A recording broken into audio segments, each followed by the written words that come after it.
We have our Town Hall 55 of these, Mike. And I think double nickel, baby. You've been with me from day one, so very cool. Yeah. It's April 14th, and we've got plenty going on.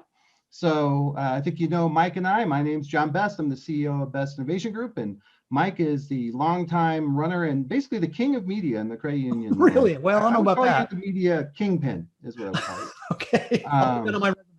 Yeah, put that on your resume. Let's move on here and talk a little bit about our sponsors, which I think is the next slide. So I have some exciting news. I just got the call from CUNA. I've got, I'm speaking at the upcoming lending platform. I'll be discussing, I think we're going to be talking about NFTs. It's a big topic right now, right? Non-fungible tokens, what crypto looks like. Yeah. We're going to do a lot of discussion around what crypto looks like for the credit unions.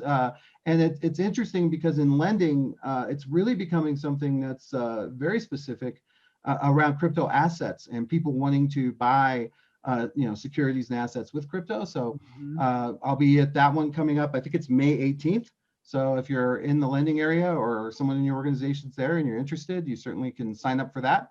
I also just got asked to block off the entire CUNA technology and operations dates. So I don't know what they're going to have me do yet, but I suspect it's something to do with the entire show, because they asked to block off every date coming up in September. Well done. Very excited about that. I think I'll be speaking to their chair here shortly. Correlation, love the correlation Keystone. Was just talking to some Koreans. Actually, I had the pleasure of virtually attending the Correlation CEO CTO conference yesterday. I recorded a segment for that, and it was very nice that they offered to have that. We talked a little bit about what the webinar is going to be about, and it was really exciting to talk to a group where you know what the features are and what the platform can do, and you also kind of know their philosophy. You know that, hey, their philosophy is we build the best core there is, and we don't worry about third party. We just want to be the best integration partners. And so I really think that's playing out, and something I talked about on that. And that's obviously CU broadcast. That's going to be airing next week, right? Yeah. Well, actually, I think some of it was this past week. So I think their actual conference is coming up. I did their CEO CTO conference, I believe. Yeah, the conference is actually going to be 20th and the 21st. But I thought we had one. It's next week. Yes. Yeah, you pre-recorded, John. So did I. Okay. Well, then we'll see what it is. I just know Lauren sent me a note. So we want to clarify, John. We want to see you and Jeff and Tom. Hey, and thank you, John, for doing that. We appreciate it. It was a great time. I'm looking forward to hearing about it, and it's an honor to do it. So thank you for having me. CU broadcast. If you're not watching CU broadcast, what can I say? You're a loser, really.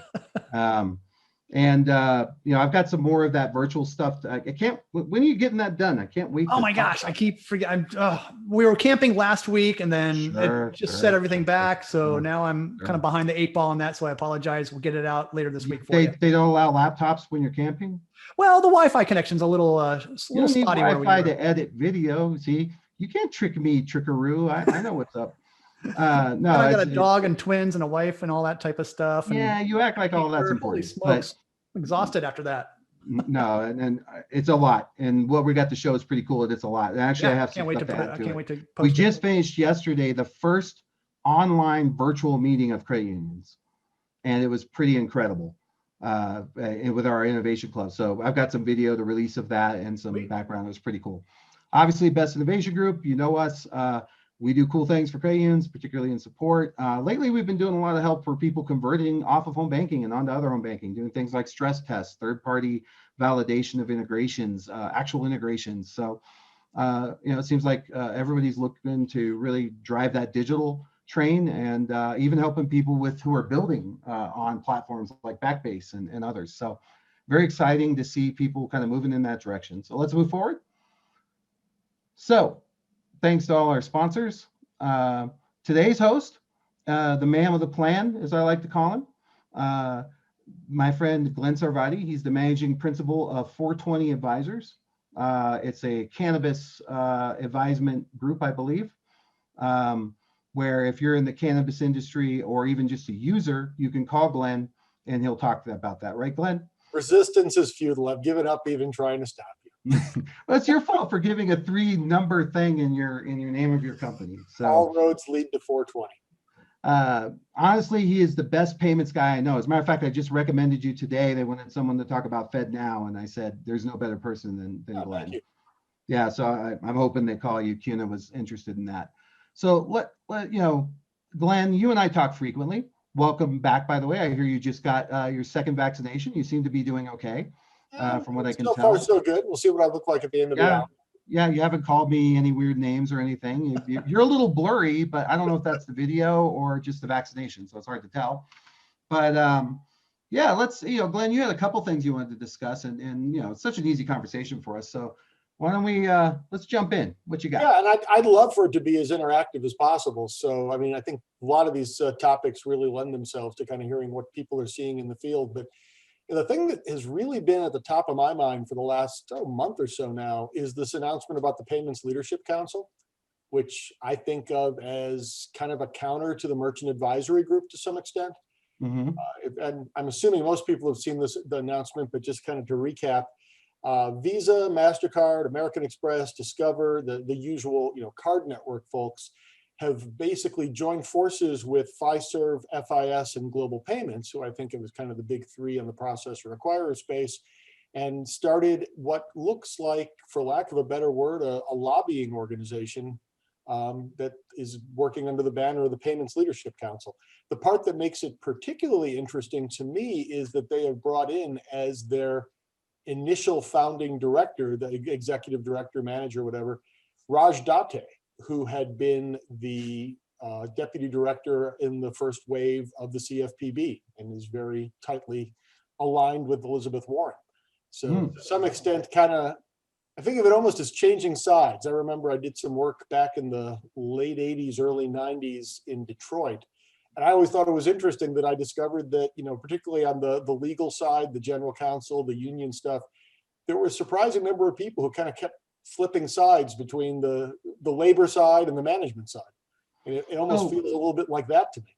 So let me ask a question on that. So, the retailers have their lobbyists, right? And I'm assuming that's the other side of this coin is you've got the Walmarts, the Targets, what was formerly MCX, but is still connected loosely together around various things that are really pushing hard against a lot of the payments practices, particularly around with new rails and things coming on board.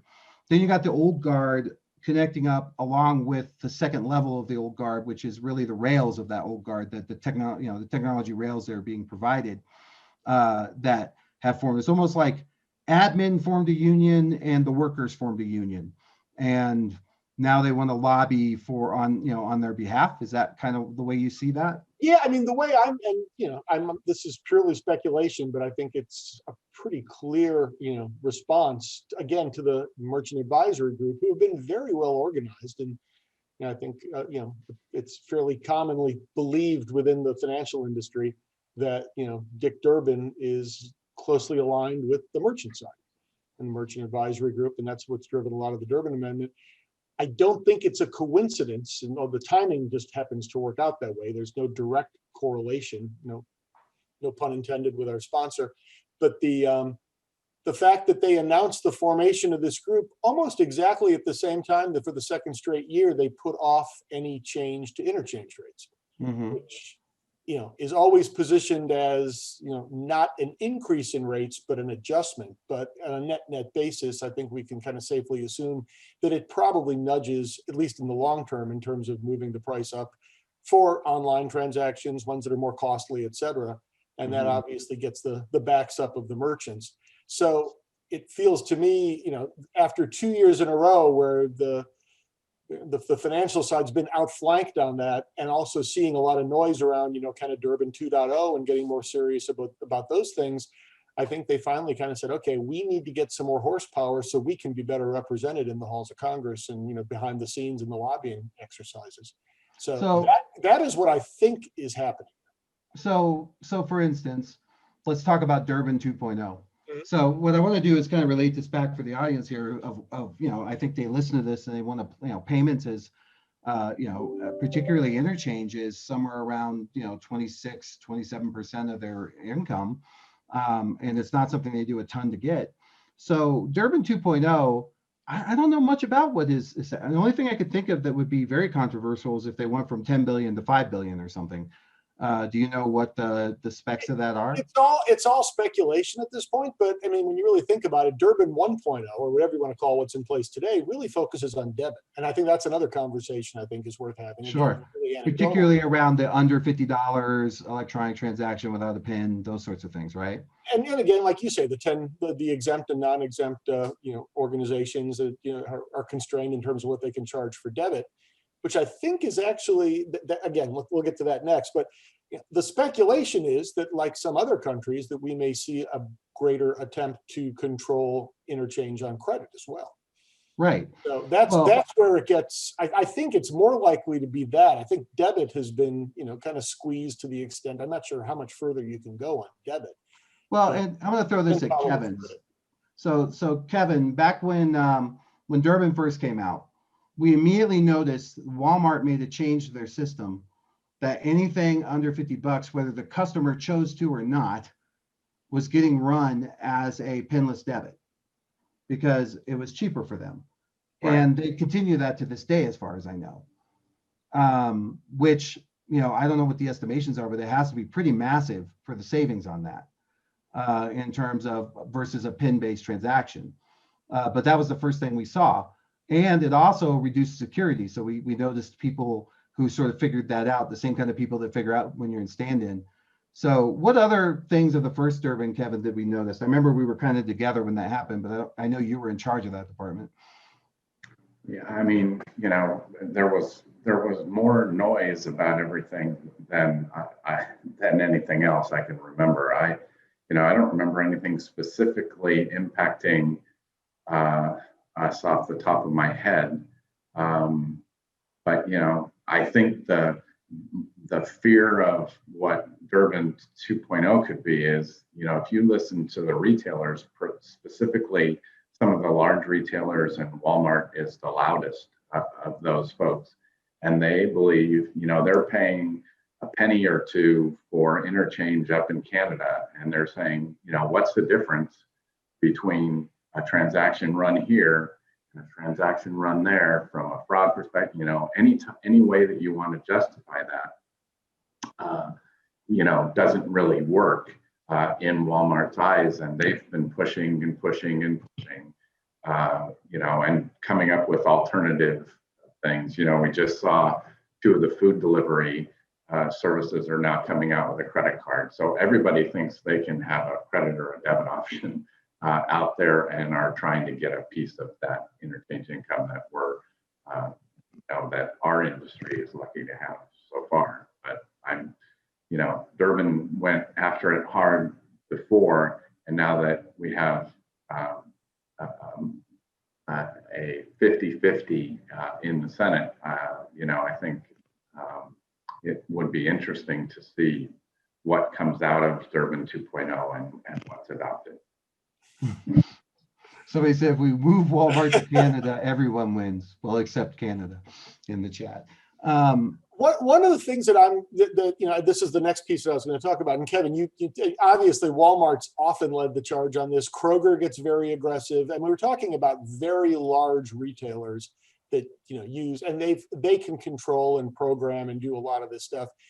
The piece that I'm finding really interesting, and I'm seeing it more and more, I'm kind of curious anybody else's impression on this call to see if I'm kind of either late to the party and this is just old news, or if I'm off base and to the extent to which this is true. It seems that once you get outside, I'm not sure if it's the top 20 merchants, if it's the top 150 merchants, whatever it is, there's a blurring of the lines where I'm seeing less and less attention even paid to whether it's debit or credit. And I'm finding that more and more, especially if you work with the squares. I mean, on one level, it's nice because everybody likes simplicity and they just pay a single blended rate. I make it a habit when I go, particularly to small mom and pop retailers, when I go in, would you like to have cash? I'll give you cash. Would you like to have debit? Would you like to have credit? And on credit versus debit, virtually every time I ask the question, the answer is, doesn't make a difference to me. They charge me the same. So Then you get back to the question, okay, well, if we've just gone through this whole exercise with Durbin to cut the cost of debit, and except for the Walmarts and the Krogers of the world, nobody's getting the benefit, because it's just, and if we continue to see the migration on a weighted average basis, more people are paying with debit than credit over time, then in effect, the entire difference is just going to the middleman. And Well, on the on the transaction, but that doesn't help you for an interest-bearing account, which is the other half of that ledger on the credit union side, right? So that's a big play too, because it's just interesting that from a merchant standpoint, we're really advantaging, if that's the way you want to think about it, a pretty small select group of huge merchants, because the vast majority of them are not seeing a benefit. If anything, they might be paying more now. So with that in mind, what I want to do is I want to try to field this in a way that to couch it for people that are listening on what effect it could have on them. So this new group is formed.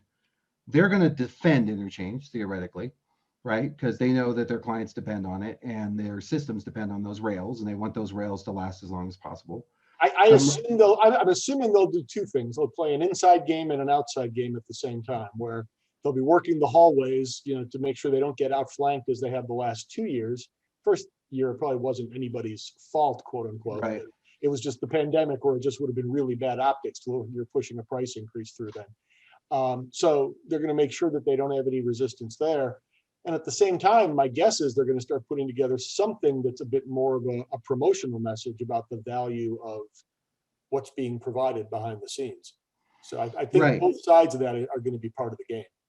Right. So that's their aspect of it. And then the merchants obviously are pushing in a different direction. So, and I want to talk about Klarna. I want to jump into that in a minute, because that's the big cog.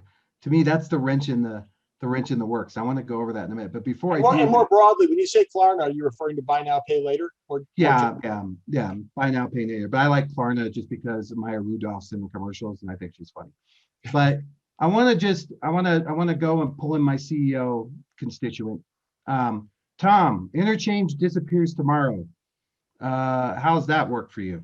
All right, so let me roll back a little bit. So the Durbin Amendment was literally written into the margins by hand into the bill at the literal 11th hour. Is that kind of play. And the tale that the merchants were saying is that will lower the interchange fees that financial institutions receive, or that merchants pay, and it will result in lower prices for consumers. So I'm sure everyone noticed the day after all that was in place. Well, everything is so much cheaper. It's unbelievable. Right. I bought a car for like $10 on my debit card. I get it. Right. So, and the effect was that when a consumer uses a PIN, we pay the merchant. When a consumer uses credit, they pay us. So, like Glenn and Kevin were saying, as this happened, they retooled their systems to force PIN-based transactions. You'd have to be a programmer to find a way to use the credit side of it. No, and now I go to Home Depot and I can, when it pops up and it hits PIN, I can hit cancel and it'll do a pinless transaction up to $100 in the store. Before you'll even get a chance to do it against the signature. Right. So they've really retooled the system to maximize the revenue that they would get from the financial institutions. Yeah, if you do use credit, the dollars we get are less. And I don't know what the overall reduction, it's been a number of years now, it probably was around a 20-25% reduction in interchange revenue that we saw at that time. But this is why there's an interest in these other vendors, and why Justice backed down the Visa Plaid combo, because there's only two players, Visa and MasterCard. We got to get away from their rails and their high costs. So what are the options? Is it the Fed now? Is it a Plaid or some other player like that, to try to lower our costs and offer a better level of service to consumers?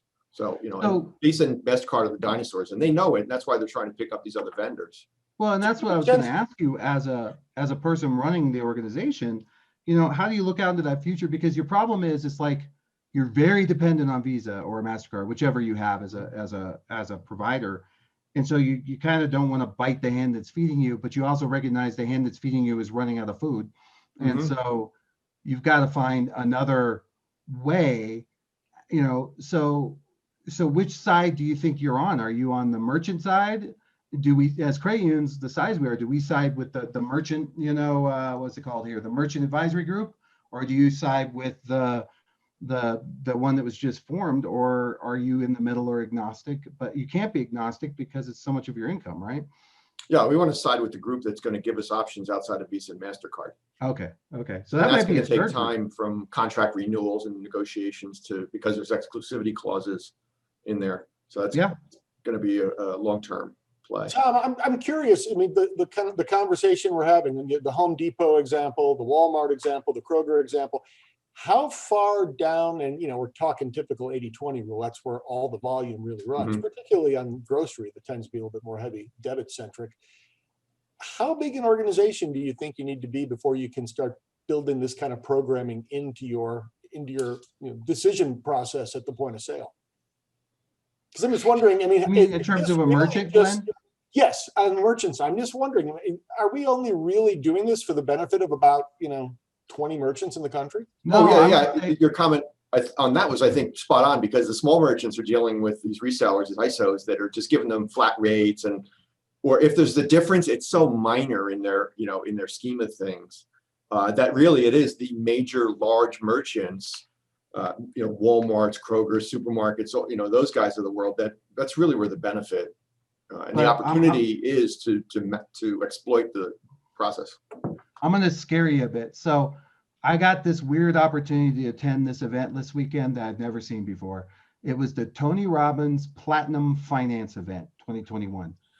It was simultaneously the coolest and weirdest thing I've ever seen.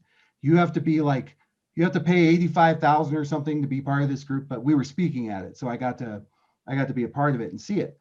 One of the guys I met was owner or part owner of, I think it's Clover. That's a POS system, I think. Yeah, they're now part of First Data. Yeah. Right. So we had a discussion in a meet and greet about it, and we were talking about this very thing. And what they're doing is they're now taking the programming that came out of, that's now been sort of built into the Walmart and they're just including it in their platform. So if you go to these places, you ever been to these places where they're using, it's some sort of white, smooth box where you can't figure out where to put the card in, and they got to flip it around and show it to you, and you got to touch the same thing they did. It's all a big thing.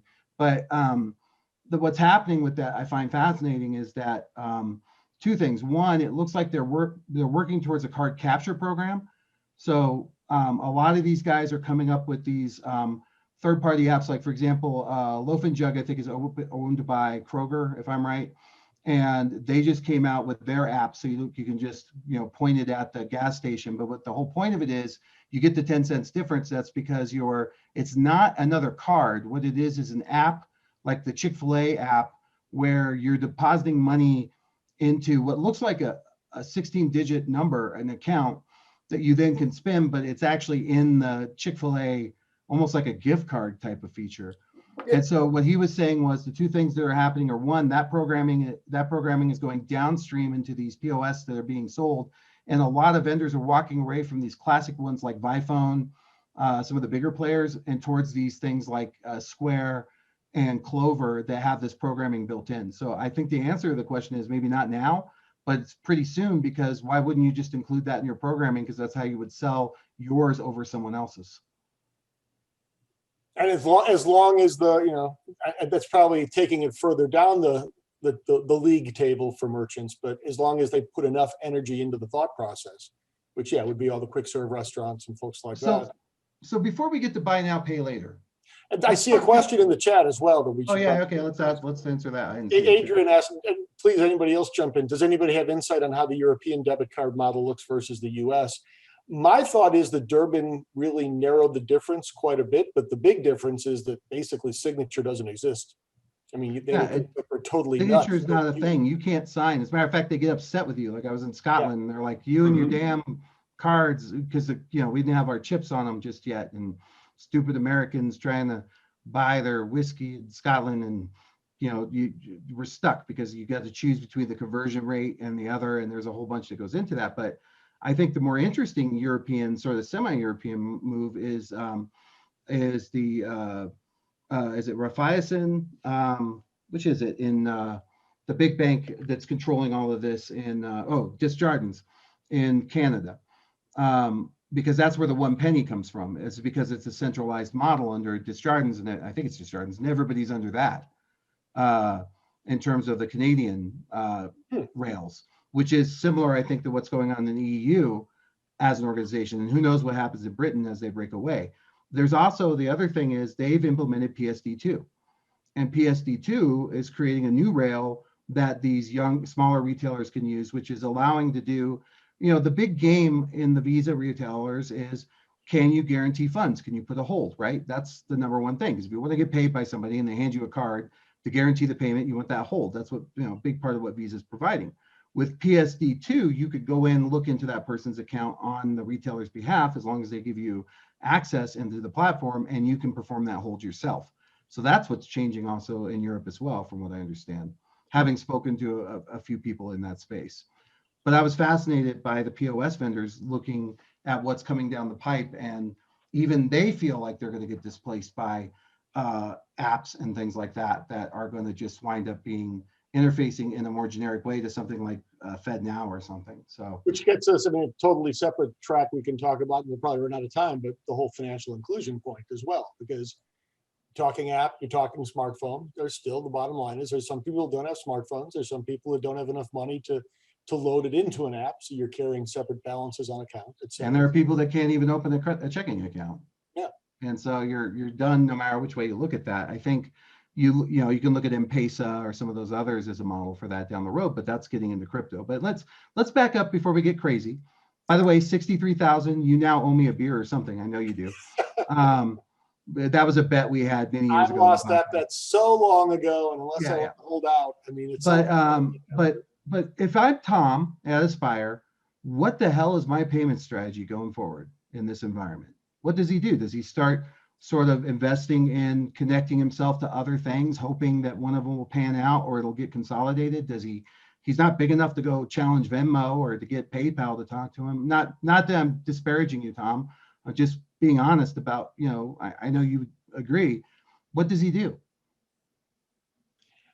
Yeah, I'm still of the mind, and this is very difficult to pull off, and I realize it. But I forget what the bank. I think it was a bank in Baltimore, a community bank that has started to do. I've seen Ron Chevlin promoting this for a while as well, trying to bring back some type of a subscription model, a monthly service fee around your account that will then wrap things in, whether that's cell phone protection or some other types of premium products that may or may not really look like financial services at all. I still come back to the point that, if, and it's not going to happen overnight, but you mentioned before, Tom, interchange can go down by 25%, overnight if somebody passes a new law. In the margin at night before you even see it. You could wake up and be 25% off your numbers tomorrow. And it could happen yet again, sometime 8-9 months from now. Is it going to go to zero? Probably not. But being ready for that, it's a matter of how you're going to replace it. Are you going to be able to replace it directly through transaction-based payment fees? I don't know.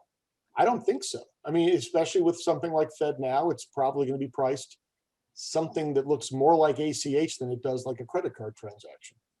So, you're not going to replace all of that revenue. So it seems to me that we've still got to get back to something, and I still blame WAMU for this. You've got that challenge of how do you get people more conditioned, even if you have to throw a few more things on, like, something with your cell phone or whatever, to get people to pay on a regular monthly basis. So here's my thought. I'll share my idea, and you can tell me how wrong I am. I would diversify into 3 things. The first one would be crypto. I would look at he's in New Jersey. He can take advantage of that, start looking and taking in crypto assets. I know it seems crazy, but those interest assets right now and the people who have it, you could, look at Signature Bank. They tripled their income on that. I think the regulators are now in a space where they're going to be a little bit better about it. So that's one. Let me finish. I know you got. What type of asset are you talking? Just got to make sure I understand. I would look at the top 3. I'd look at being capability of holding probably ETH, Bitcoin, and I would probably do a stable coin, if not 2, probably Tether and USDC. That's what I would look at as both of those for transferable assets. I would figure that out. I'd start to figure that out. My second diversification would be exactly what you said. I call that the Main Street for diversification, which is come up with some sort of app that's more community based. There's things out there like this to give you points for that buying tulips from Tom's tulip person, where that money is more ACH and there's a benefit to Tom because that's a member. I like the Main Street approach. I think that's something that could happen where people are going to be a little more local, buy local, see if you can get into that space. That's the second one. And my third one would be the buy now, pay later, because I agree with you that we're not going to replace those assets, that transactional income with just flat fees on that. I think that the replacement is going to be interest on going down that road on hyper assets that are turned into a loan at the POS. And I see the success of Klarna around that as an indication of that. And what's fascinating to me about that is, what do the rails look like for that? So that would be my play. I would want to experiment in all three of those areas, try to get a toehold in a beach somewhere, and hope that one of them plays out, and then more importantly, that even if I got the wrong one, it'll get consolidated into the right one. The buy now, pay later one is just fascinating. Yeah, let's talk about that. Yeah, so tell everybody what it is. Give everybody the explanation. One of the things that I always go back and look at is American Express Sign and Travel. I mean, it's basically existed for, I don't know how many years, 40 years. Yeah, nothing's new. We all know that. And the basic idea is, in some cases, you are charged a flat interest rate, and in other cases, you basically get it for free. And just, the idea is to encourage more conversion at the point of sale, particularly for online. It doesn't have to be. It's kind of a layaway plan, except you get the product up front. And the idea being that, and usually it tends to be a slightly higher ticket value, higher ticket item, $100 or more. And rather than paying, right now, would you be interested in getting this product for 3 or 4 payments of $25 or $33 rather than $100 today? And I am told that the majority of the time, the vast majority, 80 to 85% of the time, it's settled through a debit card. So again, and that's what I want to ask about. As can I walk you through something? You tell me how it would affect them. So I'm an Aspire member. I go online and I'm going to buy a TV. That's a good, fairly high priced item, right? It's say $600. So the thing pops up, and I'm buying it from. I'm not buying it from Amazon. I'm buying it from Newegg. Some of that, because I know it's a little cheaper there. Whatever. And it pops up and says, hey, you want to split this? Now, my plan was to pay with my Aspire credit card. And I say, and I take this opportunity. Is my Aspire credit card now just cut out of that altogether? You asking Tom or me? You. It depends on how people eventually pay. If they down the road, I mean, the strong desire is to try to get someone to pay via debit card. I mean, which is effectively ACH when you really get down to it. I was going to say, but because if I pay, if it says almost always on the way through, they're using Plaid to connect to your bank, and then they're getting the ACH information. Right. So Tom is effectively losing money on that now and paying 26 cents per transaction theoretically on the ACH that he has to deal with on the other side. And in some cases, it may wind up going to the credit card eventually, if that's the if they decide to transfer that balance. But if that's the device you provide in which you can actually, but you've lost the first cycle of interest, and arguably you potentially have a less high quality credit because you've got something that's already aged by 30 days. So I'm a little bit more concerned about the collectability of it too. Well, like you said, this has been around forever. So what's the premise? How are they getting consumers to take this on? I have this money right now. I was just going to buy it, but now for some reason, I think it may be better for me, maybe the pandemic or something, to hang on to this cash and pay this. But I get the box. I thought it was funny that I was surprised to see some chatter online from some folks who I think of as fairly kind of consumer friendly, because I don't really like this model for consumers in most cases. And I heard some people saying that they do because it's almost something of a forced budget exercise. Because if I put $600 on my credit card, I can just start paying the minimum payment every month, and I'm never going to pay it off, and I'm going to pay 20% monthly on that balance. In this case, someone is basically either giving me an interest-free loan or giving me a low-cost loan, lower than 20%, and saying, I am going to come and I'm going to get the money from you in equal chunks over the course of the next 6 to 12 weeks. And then we're done. I mean, there's models for more expensive things like Pelotons and whatnot, which might run a little bit longer. But the bottom line is you're making a definitive, time certain commitment, and then you're done. So you've gotten rid of that, I'll start my diet tomorrow, but for today, I'm still going to go ahead and, eat more calories kind of thing. Now, that's the one side of it. The other side of it is, if the whole point of this is to create point of sale conversion, it says that you're probably buying things that you weren't buying before. And the most ironic thing of all of it to me is it's actually a higher price to the merchant in most cases than interchange was. But are you? I mean, if you've gotten all the way to the point of sale, you were going to buy it. You're getting that offer after you've clicked checkout in most cases. You haven't actually entered your credit card information yet. I mean, there's always that possibility. I mean, there's lots of different points where you have cart abandonment. There's still some cart abandonment at that point. Gotcha. Okay, so let me spin it a different way. Let's say that Aspire had a point of sale. So I go to Costco or I go online and I use my Aspire credit card. And one of the things that, and let's go with your model of paying for a subscription. There's something I might pay for. So I pay a $20 a month subscription to be part of Tom O'Shea's Aspire buy now, pay later, crazy Tom's, TV service. And so then it either automatically does it. So because breaking into that transaction on the other side is difficult, in the vendor, the electronics vendor, Newegg or somebody like that, you'd have to have some big bucks to sort of break in. That's what Klarna really brought to the table. But so now Tom has taken this on where he can directly move it out of that member's account. He knows he can do that. He knows he can, he knows that, he can help them budget. And then what happens there is, does Tom charge interest? Is that a loan on his books? I guess it is, because they walked away with the device. But it seems like that would be like a pretty cool thing for the creating space, particularly in the financial health space. Go ahead, Tom, you're unmuted. Yeah, like if I acquired the debt through the merchant, which we could do through, there are programs for solar panels and home improvement, where we would acquire the debt at a discount from the merchant that sold the product and facilitated the buy now, pay later thing. So that would make, my return is built into it. Plus I could earn late fees and overdraft fees and things like that, as with breakage and whatnot.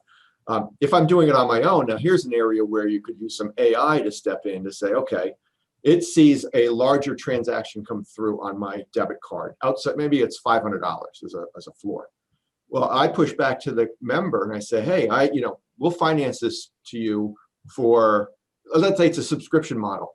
We'll finance this for you for 6 months at no cost for, whatever, $72 a month, depending on the purchase size. Why not? When I have an opportunity to use other people's money for free, then I'm going to do it. I did that with my wife's phone a few months ago. So you're suggesting, I just want to make sure. So there's a lot of subscription models where they go, you can pay $24 monthly and it will cost you X for 12 months. Or if you want to pay annually, it's, I need to use easier numbers. My brain doesn't work that well. So $100 monthly. So you're going to pay $1,200 for the year, or you can pay us $1,000 and pay it up front and you save $200. You're suggesting, hey, go ahead and take that $1,000 and we'll break it up into 12 payments for you. And then we start building repayment track records. We could start collecting additional data on that consumer, just like the banks do that are at the point of sale. Yeah, they're now giving lines. When I did my wife's phone, it was like $400 and it was $15. So what the heck? I'll go ahead and do it with Synchrony Bank. Well, lo and behold, a month later, they're saying, hey, you've got $2,500 worth of credit and go ahead and spend it with Google and whatnot. So they're building it that way. But I like this idea of even set it and forget it. So like Glenn was saying, I don't even know if I need the response. If you give it the floor, and I know that anything I buy over X is going to get broken up into that, I don't even have to, I could just say, I agree to that. It's better for me anyway. Now I'm hearing, because Tom, when I was hearing your idea, my question is, how do you get yourself inserted at the moment of truth, unless you've struck a deal with the merchant where you get the splash screen? But to John's point, if you set it up in advance and say, if I'm making a debit transaction of more than X, automatically apply this service.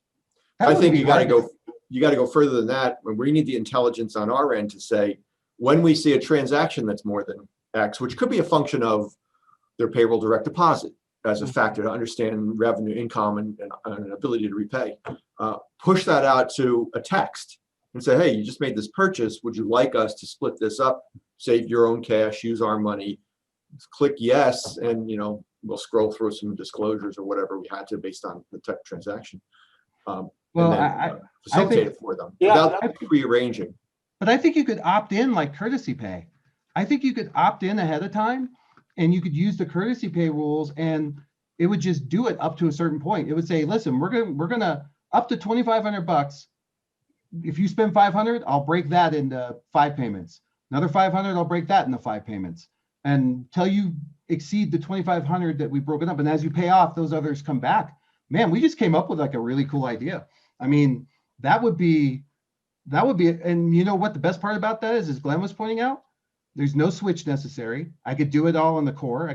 Jeff probably could code it right now, and it would be a product that you could offer, and you'd have your own buy now, pay now, but you'd have it within your 4 walls. Like you'd know, like you said, because you pre-approve them. So it wouldn't be like everyone would get this option. They'd have to opt in and they'd have to be offered it. Just like remote deposit capture limits, right? It's a risk-based thing based on what we know of their history. So you run this job and say, hey, you've been pre-approved for buy now, pay later, $2,000 of that. And then you can get the text, but the text seems, I would just say, I want it on and then do it unless I come in and go, no, I'll just pay it now. And I'll just go in later to like this little reconciliation thing on the home banking or something and say, okay. But I mean, that's a way to combat that, because that would be instant interest to some extent. It would force them to continue to come through your system, and they go, well, I don't want to have to deal with Klarna. Just like you said, I don't want, that's my biggest fear is when I buy something, I get some other credit card or some other crap. Like, oh, like I bought through Carvana, which was really good experience, but they sold, I think, to TD Waterhouse or something, and now I got to pay that. I mean, I'm transferring it to EMP, but I wanted to go through that experience. I don't know. I mean, let's throw that out to anybody else on the call. I know there's a lot of Canadians out here, but I mean, that's a way to diversify that income and to fight that. Glenn still has this look like this. Hang on, I'll show you the Glenn look. It looks like this. It's the head tilt tells you. What the head tilt tells you is that he feels sorry for you, that you're that dumb. But no, I like the idea a lot. What I'm wondering is, Tom, how quickly can we kind of spin out that debit or that text upon the transaction? I mean, how quickly? Well, I'm getting rid of the text in mine, Glenn. Oh, well, yeah, you'd have to automate the hell out of the thing. Every element would have to be automated because they're talking small dollar things, and you put a person in the middle of it, and the economics of the model don't work. So when you're with a core like we are, like correlation, you have that capability. It's not a big lift, as those on Keystone know. Other systems, I feel a little sorry for them because they don't have that versatility. But the text part is not the difficult part. It's more of the logic behind the triggers to make this all happen. Yeah. And whether it's prearranged through a subscription or an opt-in, there's still going to be some communication with the member to say, hey, we've set this up for you according to your agreement that you can do this over the next 6 months and no interest and you're welcome. It's could it be triggered by an NSF decline? That's a good idea. Sure, that's great. You just tell the trigger. POS, hey, run it again, and on the second one it'll break it up. That would be kind of cool. That's a great trigger for it. Yeah, that's a great trigger. Hey, Kevin, you're the king of this sort of thing. What do you think? I think it's a great idea to see, but it's how quickly can you get to that person, or do you even do something where you summarize their purchases for the day or the week or whatever, and say, here's I noticed you did $700 in expenses this week. I know you're running a little close. I'll give you I'll allow you to pay $175 over the next 4 pay periods or whatever. But I guess my fear, and I'm not a lending person, but what do you get into from a regulatory perspective? I've lived through enough of that during the crisis of what needs to be disclosed, Is it a full loan disclosure? Do you have to take out an application? Do that, you know, all of those type of questions. I think it's a great idea, but we'd have to go further. I'll put this forward. If anybody's interested in discussing this idea, throw it in to everyone. I'll have Melissa set up a separate meeting, and I'm going to invite Jeff. I see he dumped, but I'd like to hear what Jeff has to say from Correlation. So I want to move on. A brand new free commercial just a few minutes ago. Jeff missed it. Yeah, he didn't hear it, but you know, you've seen him. You know what I'm talking about. But let's switch gears. Before we only have 13 minutes left. Let me throw one more thing in there quickly on that though too. The one thing I'm hearing, it reminds me of that old Hill Street Blues thing. Let's do it to them before they do it to us. Because one of the things I've also heard around some of the buy now, pay later model is, you know, if they're going to hit the debit card, a lot of those transactions are being set up on a bi-weekly basis directly to hit immediately after the direct deposit hits on what they see as someone's payroll. So again, they're making sure they get the money before somebody else has a chance. Why wouldn't the bank be the first, or the credit union be the first one that would have that opportunity? Yeah, and that, you know, if there's any interest on that, that lowers the overall cost of credit because you're taking it with each payroll. So it's a consumer benefit. Yeah, right. To do it as well. Yeah, there's a lot of opportunity in this. There's Glenn, I assume you want to be looped into a meeting like that. So absolutely fascinating stuff. That's fascinating. So let's talk about FedNow. So you're hearing this all the time. FedNow, that's the solution. It's FedNow. How are we going to cure cancer? FedNow. Everything's FedNow. You sing, you know, I think you have a song about it, don't you? So talk to me. Why is FedNow something Tom and everybody on this call should care about? Well, I'm not going to say that it's the be all end all by any stretch of the imagination, but if we're looking for a new set of rails, and it has some other qualifiers on it as well. But I mean, at the end of the day, we don't yet know exactly what FedNow is. We can assign, it's a brand new candidate who people aren't familiar with. They can assign any attributes they want to it because it hasn't been fully defined. Probably the closest thing that we know is the clearinghouse's RTP because that's in market already. It's probably going to look an awful lot like that, and it's going to be out in 2023. The big difference being that it's going to be owned by the Fed as opposed to a consortium of the 20 or so largest banks in the country, which gets credit unions and community banks a lot more comfortable working with them. But the idea of that money and the settlement and all the data that goes with it moving in real time, I think solves a lot of the problems we're talking about. It brings a new set of problems with it as well, in that pretty much by definition, the funds are guaranteed and irreversible. So you lose that aspect that you had with ACH, where you could always go back and claw it back, whether it's flat out fraud, whether it's some kind of an error or exception item that just processed, didn't post, duplicate transaction, et cetera. The way I always think about it is anything's reversible. You just have to run a inverted transaction as long as the other party agrees. The problem is you get to the point and that the other party hasn't already left with it. Exactly. And then the party's not going to agree. And that's the other kind of metaphor I've heard for this is you are giving the fraudster a faster getaway car. Right. Yeah, you're cranking it up. So how does this get implemented? So and let's do it two ways, from the institution and then from what the member might see. Like a lot of this stuff, I don't think the member is really, I mean, the literal mechanics of this, I don't think ought to be all that visible. If we can build a product that can be more easily explainable to them, I think that has value. That would be great. How would a member use it? The member would use it potentially in the same way that they use a card transaction now, or they're going to be using it with Zelle. And one of the ways it happens is, in terms, Zelle is actually going to be hooking to RTP, which could be FedNow just as easily. And rather than have to worry about clearing times and whatnot, which sometimes happen, the money will be there, and the settlement will happen on a real-time basis. So does it benefit someone like Correlation to build an interface to FedNow that then could be extended to the members as well as to the financial institution? Like, can you see vendors saying, hey, I don't want to be wired, I want to be FedNow'd, and here's my FedNow information? Or, like this kind of expedited payment seems like it has a ripple effect, both across the member/consumer side and on sort of the B2B sort of things that happen.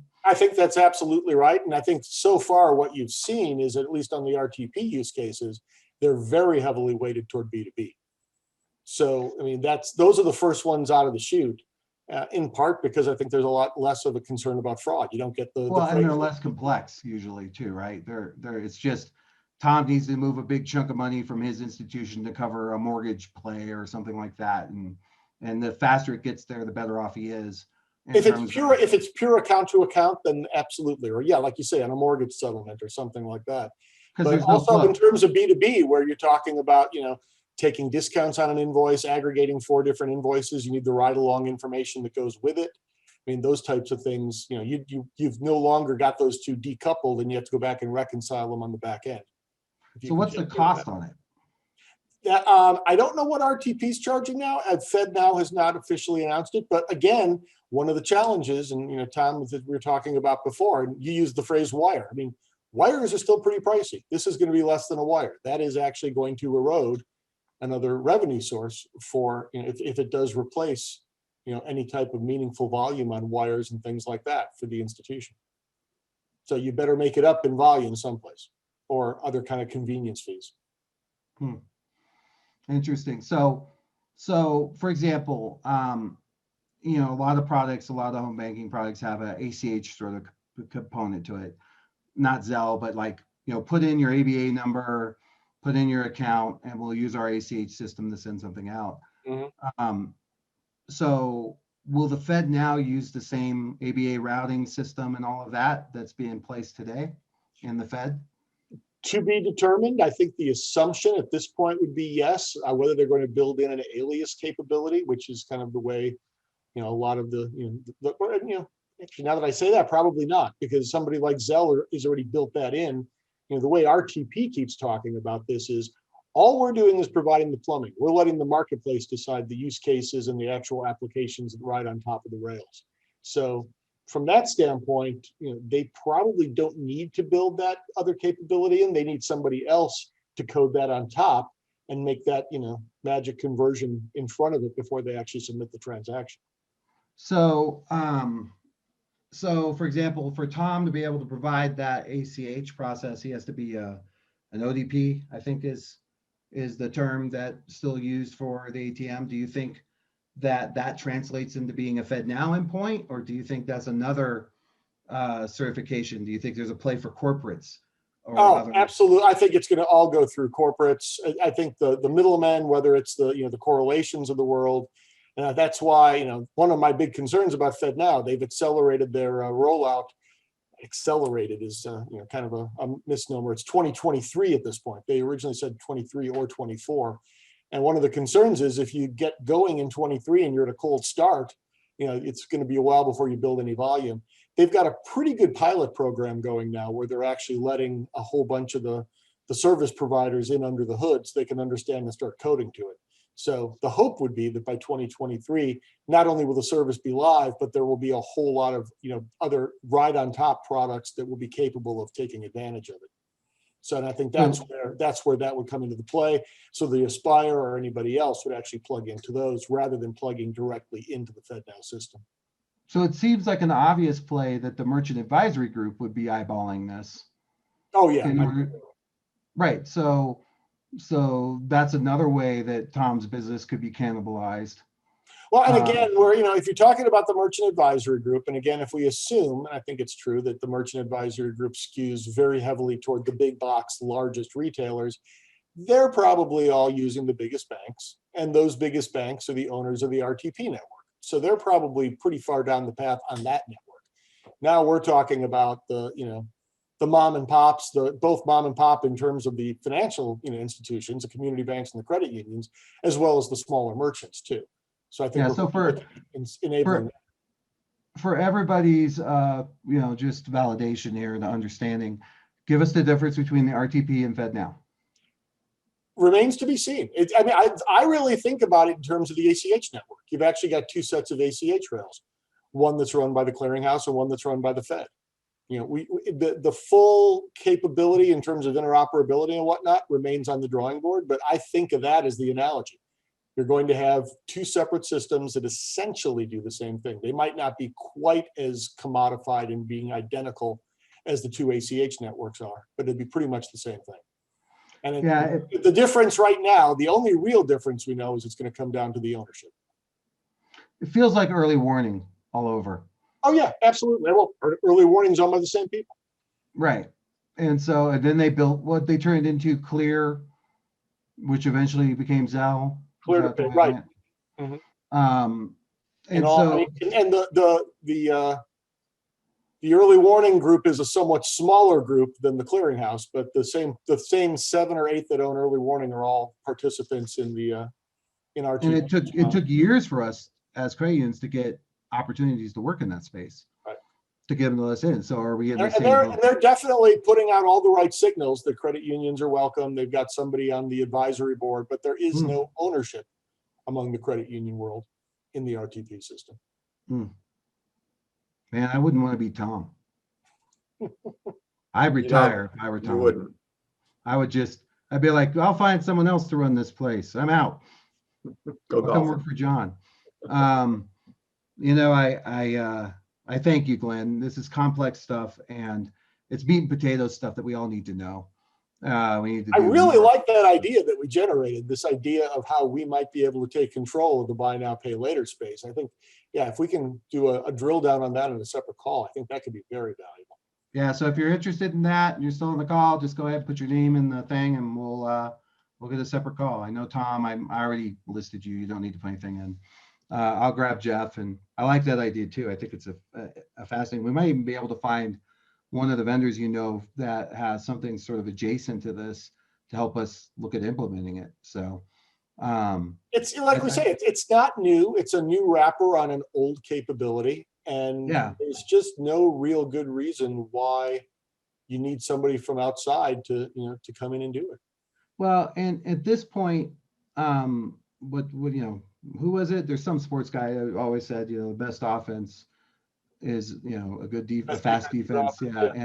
And that's what this really is a fast defense against, the Klarnas, because every day you look up and there's these new companies that are threatening to sort of, it's death by 1,000 cuts, but now it's turning into death by 1,000 cuts as it relates to beyond just services. It's starting to turn into a depository issue, which is going to be a problem as time goes on. That's why one of my suggestions in the diversification of the payment platform is to look at some other depository options, besides the other asset classes that you and I have discussed before, but like solar and whatnot, but to look at crypto and some of these other things that as SEC has already approved the first 2 or 3 ETFs. There's a lot going on that maybe we can take advantage of and be first movers, or at least early movers, and do it together where we can disperse that risk. No, I agree with your point. We don't always agree on the crypto and the digital asset stuff, but the idea as playing a custodial role, I mean, it's not going to replace the revenue stream overnight, but it's certainly a great place to kind of establish a capability and a reputation. Because again, who would be in that long article in the New York Times about 4 or 5 months ago? All these fortunes that are sitting there in Bitcoin and people can't get to their passwords and they're locked out. Well, yeah, this would be the perfectly, it's the safe deposit box equivalent. Exactly. And people are already doing it. So, well, listen, it is our time. And Glenn, I'm glad you're feeling better. I'm glad you're back. I'm glad you're shot up and vaccinated. I look forward to seeing you in person again soon. I miss you. And I can't thank you enough. I'm looking forward to chatting more about this. As always, the guests who are on board and contributed and asked questions, we're so happy for that. More to come. And thanks for attending. Thank you. Thanks for the invitation. Oh, wait, Glenn, where can people find you if they want to hire you to come up with their payment strategy? You can find me if you're on Twitter at 154advisors. And you can just, you can see how you spell my name, glen.sarvady at 154advisors.com if you want to get in touch. Always happy to talk. And if you email Melissa, myself, or anybody, Mike, all of us can find him. Oh, you absolutely can. I can do my Glen impersonation. I've been having some rather interesting offline conversations about NFTs as well. So. That's a podcast. I want to talk about that. I have a cool story to tell about. Remember that Decentraland thing I showed you about a year ago? Yeah. Remember I told you I was going to buy in? Yep. Well, I'll tell everybody what happened. Pretty wild. It's an Let's just say episode- Atari is my neighbor. So I'll leave it at that. All right, everybody. Thank you so much. NFT's coming, depending on how much you pay for it. Bye-bye.